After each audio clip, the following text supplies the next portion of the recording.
365 వత్తుల దీపం ఎక్కడ వెలిగించాలి, ఎవరు వెలిగించాలి, ఎప్పుడు వెలిగించాలి అని అందరూ అడుగుతున్నారు. దీనికి నా వీడియోలో సమాధానం చూసేయండి.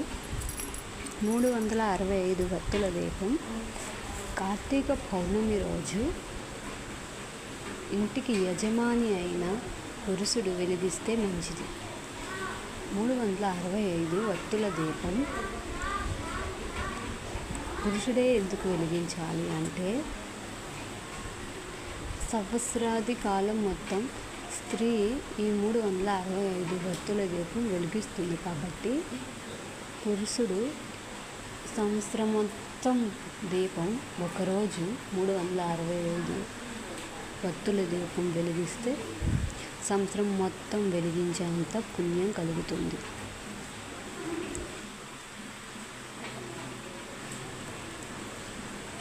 మూడు 365 వత్తుల దీపం ఇంట్లో వెలిగించకండి.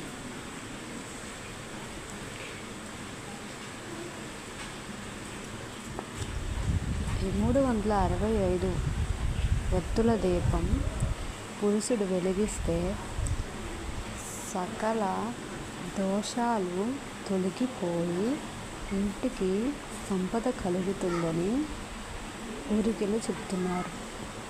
ఈ 365 వత్తుల దీపం వెలిగించడం వల్ల వైకుంఠ ప్రాప్తి అని పెద్దలు చెప్తున్నారు. ఈ 365 వత్తుల దీపం వెలిగిస్తే పిల్లలకి మంచి జరుగుతుందని శాస్త్రం చెబుతుంది. ఈ 365 వత్తుల దీపం వెలిగించడం వల్ల ఇంటికి సిరి సంపదలే కాకుండా ఆయురారోగ్యాలు కలుగుతాయని జ్యోతిష్యులు చెబుతున్నారు.